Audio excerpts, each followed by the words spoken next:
te fait gros, mince, grand, petit. Non. Dans chaque chose que Dieu fait, il le fait parce qu'il a un plan derrière. Il sait pourquoi et dans quel domaine il veut te mettre et pourquoi tu es comme ça. Et c'est une image, c'est une chose avec laquelle je me suis beaucoup battue quand j'étais vraiment petit, depuis le Gabon.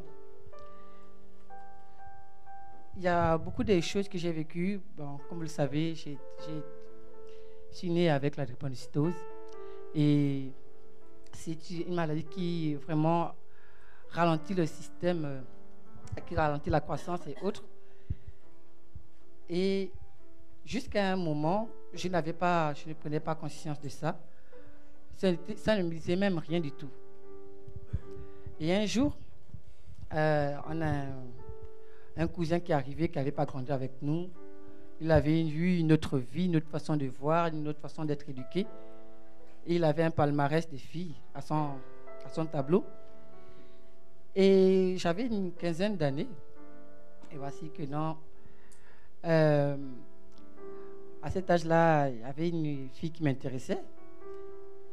Elle était là et tout. Et lui aussi, au début, il n'était pas intéressé. Et après, il a commencé à être intéressé. Donc, un jour, on est parti la voir, on discutait. Et on était tous les deux. On lui a demandé de faire un choix. C'est lui qui a dit. Et moi, je savais que l'affaire, là, c'était pas bon. Si on partait sur le fait des choix et tout, je savais que j'étais désavantagé. J'étais vraiment pas ce que j'étais aujourd'hui, mais j'étais vraiment très fin. Je faisais même pas 40 kilos. Voilà. Et je pense qu'elle a fait le choix que tout le monde aurait fait. Mais ce que je n'ai pas, ce qui m'a fait mal, c'était pas qu'elle fasse le choix de lui en fait. J'avais pas compris pourquoi lui et pas moi. Pourquoi la différence physique est-elle importante? Et ce sont les questions que je me suis posées après. Ça m'a pas fait mal qu'elle ait pris mon frère, qu'elle ait choisi. Et après des années, même, il a fini de faire ce qu'ils avaient. Après, il a balancé. Donc, et moi, j'ai médité sur l'essentiel quand on rentre dans une relation, en fait. Et je me suis posé beaucoup de questions sur ça. Et c'était vraiment pas une blessure. Après, je suis passé à autre chose. Je ne suis pas resté à camper là, me morfondre, non. Mais je me suis interrogé si ce qui était réellement important, en fait. Et le Seigneur m'a permis de comprendre, bien des années plus tard, mais que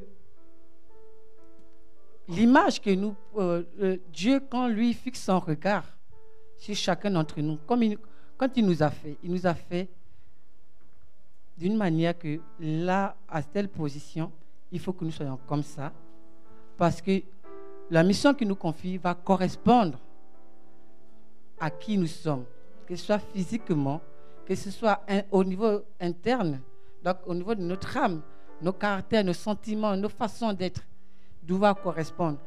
Et c'est une question que un moment, j'avais posé la question à Dieu, par rapport, mais je vous le dirai au deuxième point. Et le verset sur lequel qui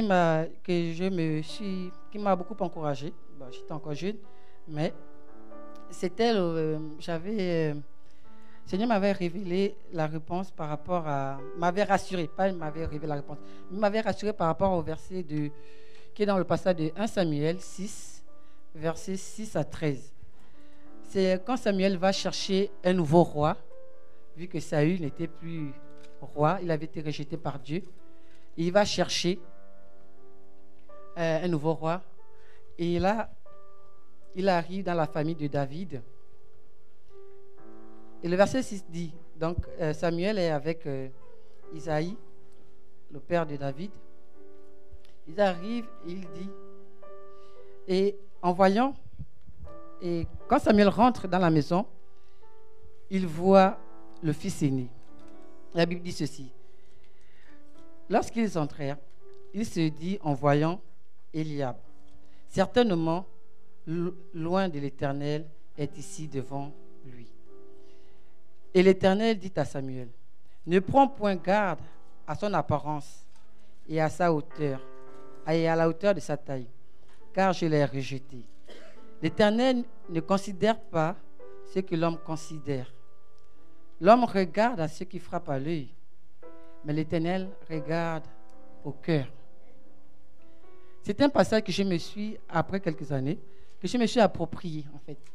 Parce que dans ma vie, oui, j'ai été confronté à beaucoup de situations de ce genre. Et un jour, même, j'étais avec une fille. On était parti à Disneyland et tout. Elle aimait beaucoup cette fille. Et la même chose s'est produite. Et là, je me suis vraiment beaucoup interrogé sur la question. J'ai prié. Et ce jour-là, on avait une soeur dans l'église qui est décédée. Elle avait une association qui s'appelait Entraide Tropicale. Et ce jour-là, elle devait aller jouer à la batterie. Et sous la pluie, j'ai commencé à pleurer. J'ai pleuré le Seigneur. Et j'ai dit au Seigneur, je n'ai plus envie de ressentir des sentiments pour une fille ou autre. Et j'ai pleuré. Je suis arrivé, malgré que je devais jouer, je suis arrivé, heureusement, bon, avec la pluie, elle n'a pas vu trop les larmes. Donc on va dire, ah, mais tu t'es mouillé et tout. J'ai dit, oui, je suis un peu. Et le Seigneur m'a beaucoup parlé par rapport à ça. Nos différences ne sont pas forcément des faiblesses. Nos différences peuvent être nos forces. Et pour Dieu, la façon dont il t'a créé, la façon dont il t'a façonné, que ce soit physiquement ou à l'intérieur de toi, c'est parce que tu es une pièce de puzzle dans le plan qu'il a. Et toutes les pièces de puzzle ne sont pas pareilles. Amen. Et l'Éternel j'étais vraiment déçu, blessé. Je me suis dit, et j'en voulais à Dieu. J'en voulais vraiment à Dieu que, comment tu m'as créé comme ça? Regarde comment je suis. Non, je ne sais même pas si un jour j'aurai un avenir, des enfants et tout.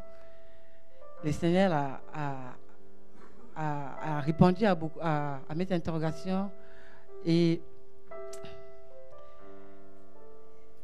nous allons continuer à lire. Je vais lire à partir du verset 12 de la Bible, du même passage et du même chapitre. Et dans l'histoire, Samuel demande, parce Dieu a rejeté tous les fils en fait de Isaïe. Et là,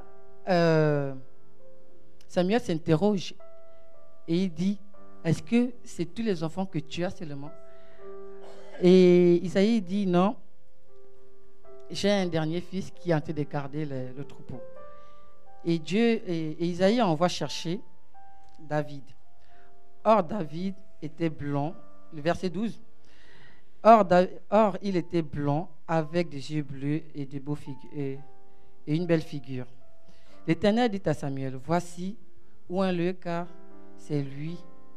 Et Samuel prit la corne d'huile et oignit au milieu de ses frères.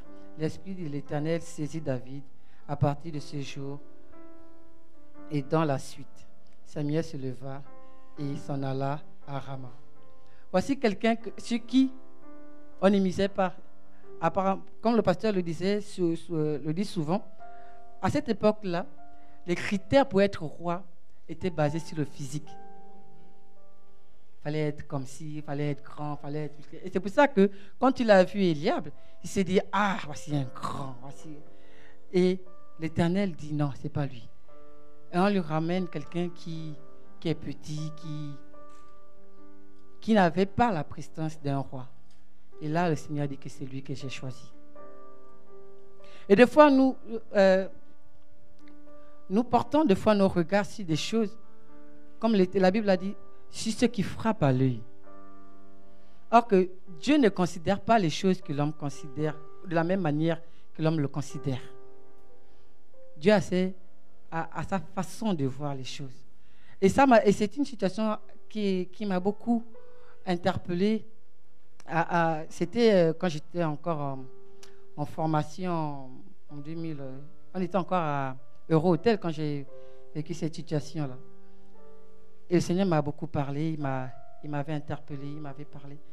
Et il m'avait dit beaucoup de choses qui m'avaient réconforté.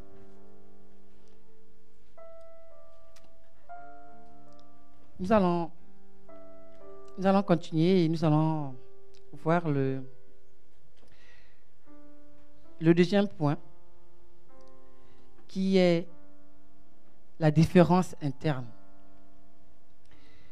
La différence interne, c'est un peu ce que nous sommes à l'intérieur de nous. Les choix que nous faisons, notre façon de penser, notre façon d'être ou de parler. Et voici, la différence interne, c'est aussi les capacités que Dieu a données à chacun d'entre nous pour le servir. Tel fait de la musique, tel fait du piano, tel fait bien à manger comme Maman Fernande, tel fait ceci. Dieu a donné des dons et des talents à chacun d'entre nous. Et voici, nous allons lire Matthieu 25, versets 14 à 28. La Bible dit ceci. À partir du verset 14. Il en sera comme un homme, c'est Jésus qui parle. Il en sera comme d'un homme qui, partant pour un voyage, appela ses serviteurs et leur remit ses biens.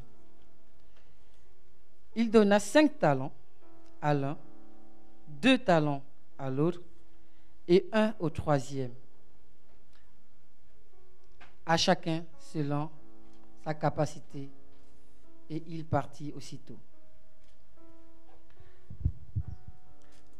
On va sauter des versets. Je vais reprendre à partir du verset 16. Non, c'est la continuité, désolé. Celui qui avait reçu 5 talents s'en alla et les fit valoir, et il en gagna 5 autres talents. De même que celui qui avait reçu 2 talents en gagna 2 autres. Celui qui n'avait reçu qu'un talent s'en alla. Celui qui avait reçu qu'un talent alla faire. Oh, j'ai coupé ma partie. Je vais lire ici. De même que celui qui. Ça alla faire un creux dans la terre et cacha l'argent de son maître. Au retour du maître, le maître vient et il regarde et il demande à celui qui avait 5 talents où est le talent que je t'ai donné. Il a ramené le talent et il redonne 5 autres. Voilà, j'ai travaillé le talent que tu m'as donné, voici 5 autres talents. Et ça lui faisait 10. Il a dit, bon et fidèle serviteur, rentre dans la joie de ton maître. Celui qui avait reçu 2 talents, il est parti, il a ramené les 2 talents, il en a encore gagné 2 autres. Et le maître était content. Il a dit, bon et fidèle serviteur, rentre dans la joie de ton maître. Mais par contre, celui qui avait un talent, il allait cacher ça comme c'est écrit dans la terre. Voici ce que son maître lui dit, à partir du verset 26. Son maître lui répondit, serviteur méchant et paresseux, tu sais que je moissonne où je n'ai pas semé et que j'amasse où je n'ai pas vanné. Il te fallait donc mettre mon argent au banquier et à mon retour, j'en aurais retiré ce qui est à moi avec intérêt. Ôtez-lui donc le talent et donnez-le à celui qui en a 10.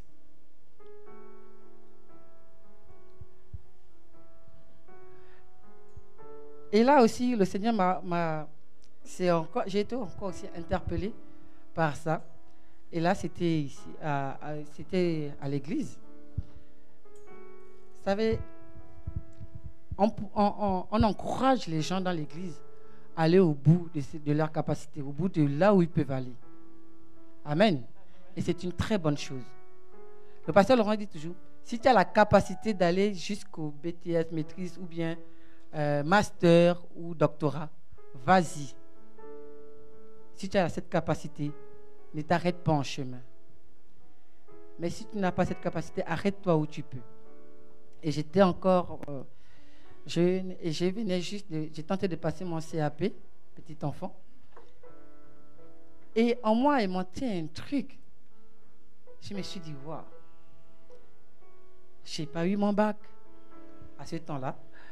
Je n'avais pas mon bac et on poussait les gens, on félicitait les gens qui avaient eu le bac, c'est bien, poussez, allez-y, loin, loin. Et quelque chose est né en moi.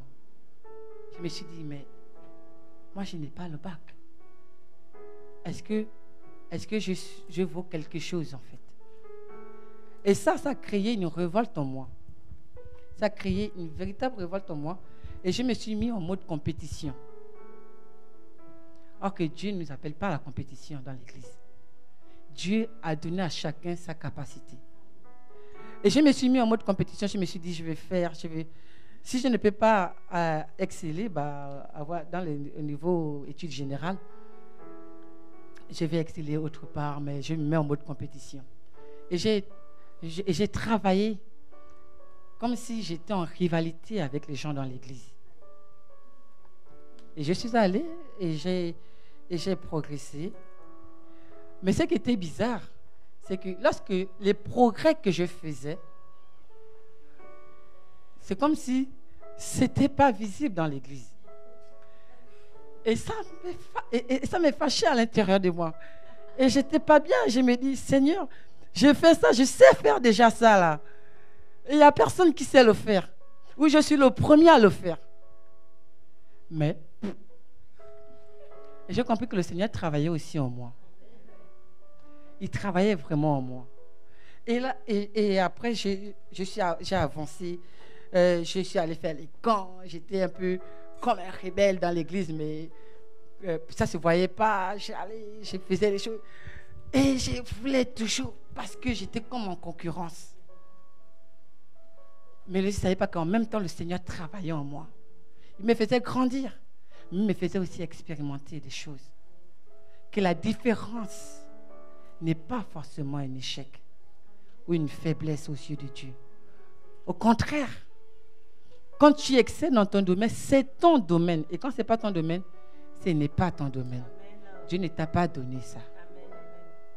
Et donc, je suis allé, j'ai fait les camps, j'ai grandi en maturité, dans cette rébellion quand même, mais j'ai grandi en maturité. Le Seigneur m'a fait quand même grandir et apprendre beaucoup de choses. Mais ce n'était pas mis en valeur dans l'église. Et là, j'avais quand même un bouillonnement dans l'église. Je dormais à l'église, j'ai prié, j'ai tapé les murs. Seigneur, c'est quoi ce truc? Et il m'a appris l'humilité. Il m'a appris à considérer ce que j'ai, et les capacités que j'ai. Et un jour, après m'être battu avec le Seigneur dans la prière, on a reçu un prophète. Et même là encore, non, c'était même pas là. Et après, on a reçu un prophète qui m'a dit, non, tu vas maîtriser tous les instruments et tout. Et là, j'étais trop content. Je me suis dit, waouh, enfin, c'est quelque chose que Dieu m'a donné. Il n'y a pas quelqu'un qui en a dit ça dans l'église. Mais bon. Et là encore, Dieu a apprisé cela. Parce que dans l'église, nous ne sommes pas en compétition. Chacun a sa place, chacun a ses capacités.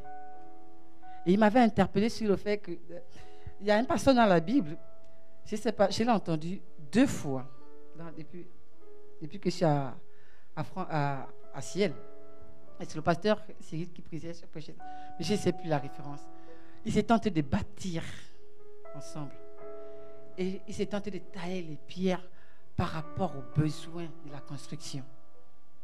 Et toutes les pierres n'étaient pas pareilles. Et toutes les pierres n'avaient pas la même fonction. Mais l'édifice que ça a donné était un édifice pour la gloire de Dieu. Amen. L'édifice que ça a donné n'était pas était pour la gloire de Dieu. Le Seigneur m'a montré que au niveau où ce que je t'ai donné, tu travailles dedans. L'essentiel pour toi, ce n'est pas de dépasser l'autre. L'essentiel pour toi, c'est de continuer et d'atteindre le but de l'objectif que je t'ai donné, avec les capacités que je t'ai données. Parce que vous n'êtes pas tous pareils. Amen. Et le Seigneur a vraiment travaillé en moi. Et jusqu'au jour où j'ai compris vraiment que non, même si je suis différent et que l'on m'a fait voir au travers des yeux des autres que j'étais différent, inintéressant, ou encore que je ne valais pas beaucoup de choses au niveau intellectuel ou pas du tout, le Seigneur m'a dit, ce n'est pas vrai. Je sais ce que je t'ai donné et ce que je t'ai donné est précieux. Parce que je vais faire de grandes choses avec toi. Et un jour, je l'avais posé une question. Oui, parce qu'on parle. Lui et moi, on a une vraie conversation. Je lui avais dit, non, Seigneur, là, quand même, physiquement, tu ne m'as pas gâté. Intellectuellement, j'étais super intelligent, mais je n'ai pas vraiment progressé au niveau intellectuel à cause de la maladie et autres. Il m'a dit que c'est moi qui ai permis que cela arrive. Parce que je veux me glorifier au travers de toi. Si tu es intelligent et que tu fais les choses par ton intelligence, où est-ce que moi je trouve ma gloire? Je n'ai pas de gloire parce que tu le fais avec ton intelligence. Mais si tu es quelqu'un que tout le monde met à côté et que ce que tu fais, c'est moi qui le fais au travers de toi, tu verras que ma gloire brillera. Alors, au lieu de t'inquiéter que ce que les autres disent, on ne bâtit pas sa vie par rapport au regard des autres. Et ça, je l'ai dit à beaucoup de personnes qui étaient dans la même situation que moi. Ah, je ne sais pas, j'ai l'impression de ne rien valoir. Les gens, je n'ai pas l'impression d'être reconnu. Frère, et je vais le dire encore ce matin. On a dit ce matin-là, tout à l'heure, on a changé que les hommes, quand ils te regardent, la valeur qu'ils te donnent ne dure pas longtemps. Ça varie selon les temps et les circonstances et les saisons. Alors, je dis toujours aux gens, quand tu te regardes dans l'œil du frère, s'il est de bonne humeur, il va te dire les choses qui vont te plaire. Mais s'il est de mauvaise humeur, il va te dire les choses qui ne vont pas. Pourquoi? Parce qu'il change selon les temps et les circonstances, les saisons et tout ça. Tu ne peux pas bâtir ta vie au travers du regard d'un homme. Tu bâtis ta vie au travers du regard de celui qui ne change pas. Donc, si physiquement, il ne change pas, spirituellement, il ne change pas, il est Dieu, le début et la fin, alors ça veut dire que le regard qu'il a sur toi ne peut pas changer aussi. Amen. Et j'en rencontre beaucoup quand je vais en campagne d'évangélisation. Et ça, c'est une situation qui revient à chaque fois. Un problème d'identité. L'homme a besoin d'être reconnu, d'être valorisé. Qu'il existe, ça lui permet de voir que oui, toi tu existes. Il y en a qui ne l'ont pas forcément. Il y a des gens qui ont grandi sans forcément être valorisés. Et je les comprends. Mais on ne base pas. Et depuis ce jour-là, depuis que j'ai compris qu'on ne base pas sa vie, on ne construit pas sa vie à travers des regards de l'homme. Tout ce que l'on peut faire, tu peux me dire, tant que ça cadre avec ce que Dieu dit, je vais t'écouter. Mais tant que ça ne cadre pas avec la pensée de Dieu, je ne t'écoute pas. Et je disais à une personne à Tin Street que tu vois la farine, quand tu sors dans le monde, pour moi, les paroles des gens qui ne vont pas selon la pensée de Dieu, c'est comme la farine sur moi. Quand je rentre chez moi à la maison, je vais douche, il n'y a plus de farine. Mais je reste le même. Parce que ce sont les choses, tu ne peux pas empêcher les gens de parler ou de dire des choses sur toi, de t'aimer ou de ne pas t'aimer, de te valoriser ou pas du tout. Mais la seule personne en qui tu dois vraiment accrocher ton attention, c'est ce que Dieu dit, c'est en Jésus-Christ. Parce que lui, il connaît qui tu es. Il te connaît dans tes intimités, dans ta souffrance, comme dans tes joies. Il connaît quand tu es né, même avant que tu ne sois né, il te connaissait déjà. Il connaît tout, comment il a prévu que tu allais vivre. Il savait les souffrances par lesquelles tu allais passer. C'est pour ça qu'il t'a dit, accroche-toi à moi. La parole que je dis doit provoquer, tu dois t'accrocher à cela. Saisis-la et mets-le dans ton cœur. Ça fait comme une protection, une barrière, le bouclier de la foi. Tu as foi en ce que Dieu dit. peu importe toutes les paroles négatives qui viendront, le bouclier de la foi va les arrêter.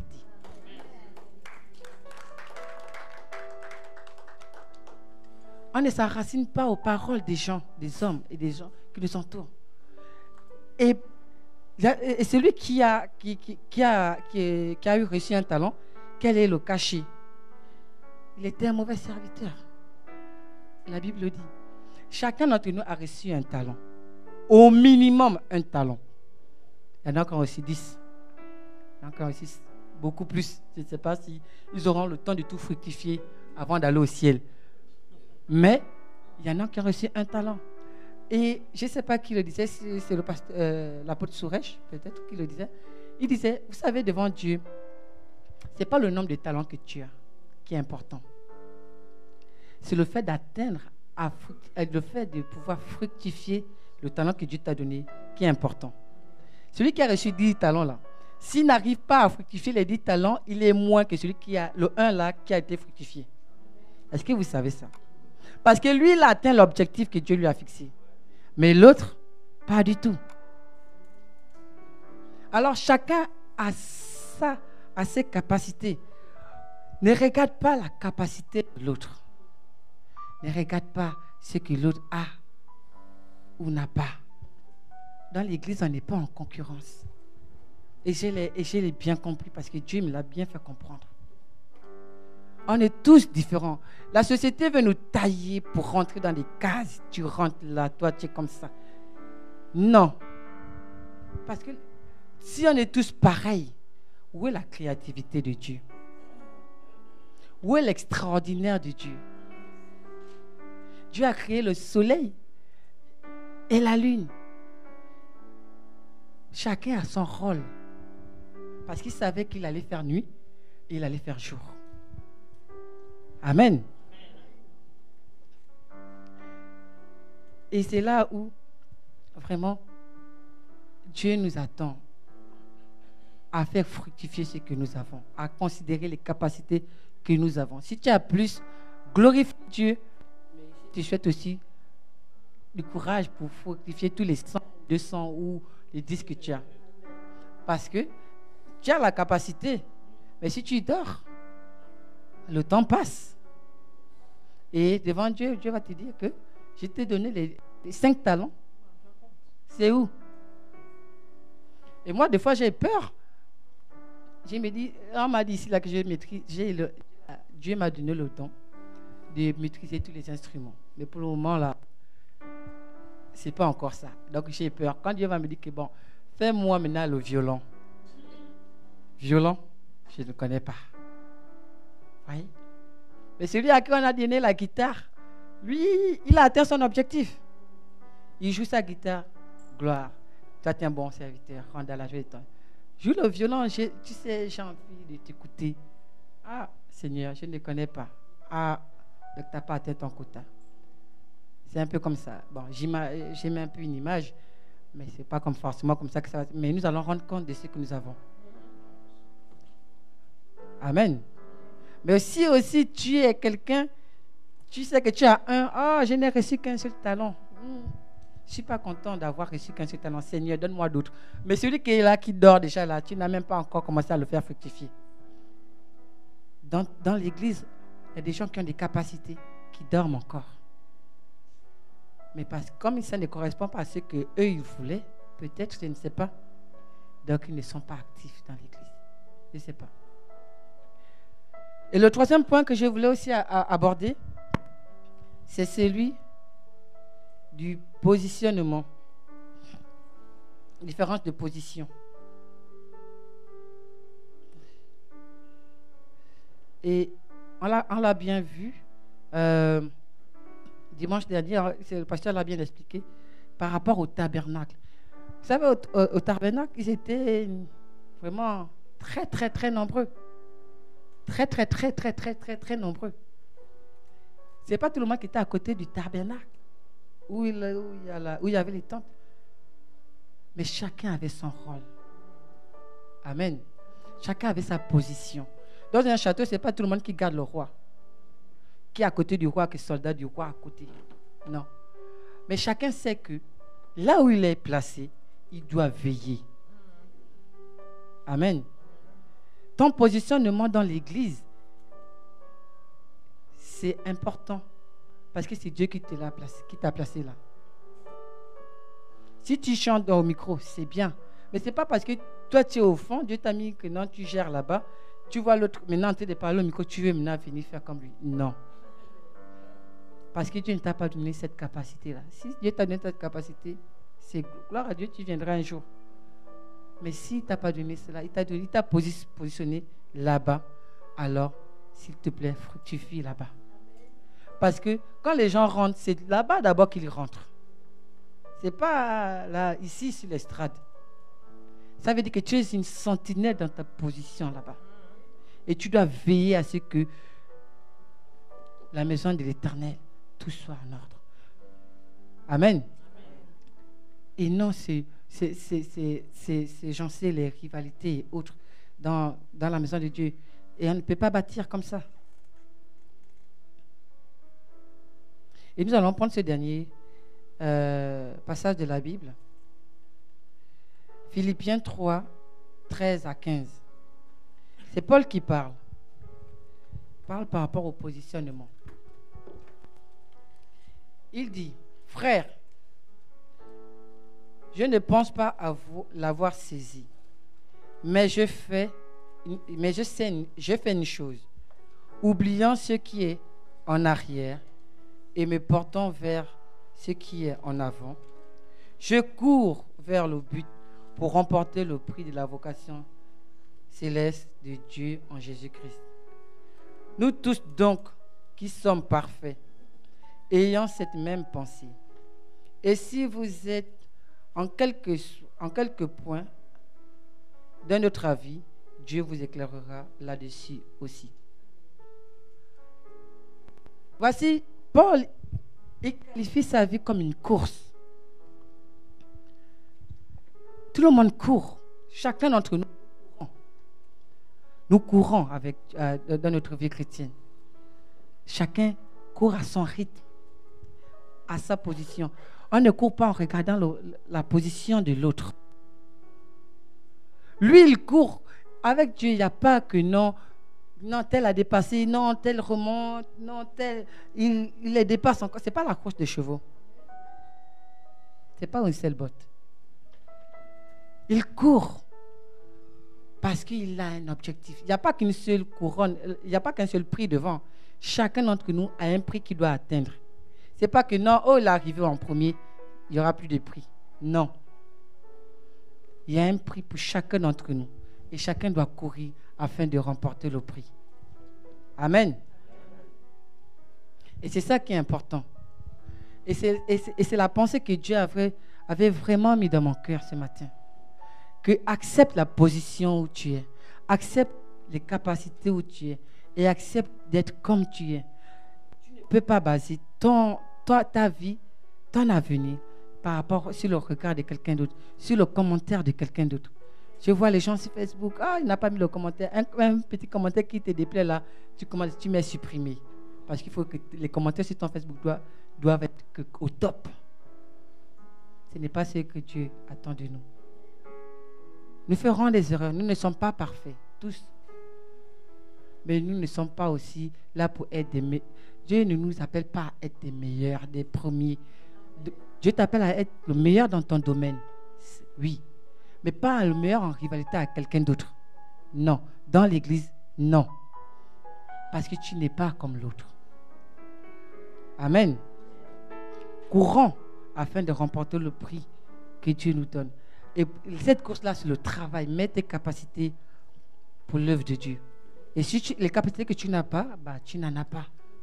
Et ce que tu peux demander à le Saint-Esprit, il te le donne. Mais ce que tu as, ce que Dieu a mis en toi, c'est pour un but bien précis. Pour que l'Église avance. Amen. Et je vais finir avec cette vidéo que j'aimerais. C'était une animation. Un film d'animation. Et j'aime bien regarder les films d'animation. Celui-là, c'est celui de Moïse, qu'on appelle le prince d'Égypte. Et il y a une partie dans ce... Non? C'est pas Moïse? D'accord, d'accord. Bon, Moïse, je ne sais pas comment l'appeler, le titre. Il y a dans ce film, dans cette partie, un chant qui a des paroles qui parlent, qui dit que si tu veux connaître la valeur d'un homme, ce n'est pas avec les yeux d'un homme que tu dois le voir, mais c'est avec le regard divin. C'est quand tu veux, Caleb. Le regard divin, à travers le regard de Dieu. Voici ce que dit le chant. Tu ne peux pas connaître la valeur d'un homme avec le regard au travers du regard d'un homme. Mais on connaît la valeur d'un homme en regardant avec le regard de Dieu. Et comme on l'a lu au début, Dieu ne regarde pas à ce qui frappe à l'œil, mais Dieu regarde à ce qui frappe au cœur. Et c'est ça qui est le plus important. C'est ce qui est vraiment important. Et dans mes notes, j'ai mis ceci. Depuis la nuit des temps, le monde n'a jamais accepté ce qui est différent. Il a toujours refoulé ou a toujours cherché à le façonner, à le normaliser selon les principes et les codes de ce monde afin de pouvoir le mettre dans une case. Mais contrairement au monde et ses principes, Dieu met un point d'honneur à ce que chaque personne soit différente, car Dieu ne fait pas de photocopie de chaque personne. Chaque créature, chaque homme est un chef-d'œuvre original de sa propre main. Nous avons tous une destinée, un rêve à atteindre, à vivre et à accomplir, qui nous est propre à nous par le fait que Dieu nous a fait différemment de tous les autres. De toutes les autres personnes. Que ce soit en taille, en poids, en caractère, en don, en talent, au niveau spirituel et même au niveau relationnel entre hommes, entre personnes et entre personnes et Dieu. Et que chaque personne est en positionnement. Il n'y a aucune personne sur cette terre qui ne soit la copie de quelqu'un d'autre. Le plan de Dieu, Dieu a un plan, une vision, un rêve, une destinée pour chacun de nous. Et ce plan est ajusté à notre différence par rapport aux autres et dans tous les domaines. Donc, tu ne peux pas passer ta vie à vouloir juger ta vie par rapport au regard de l'autre.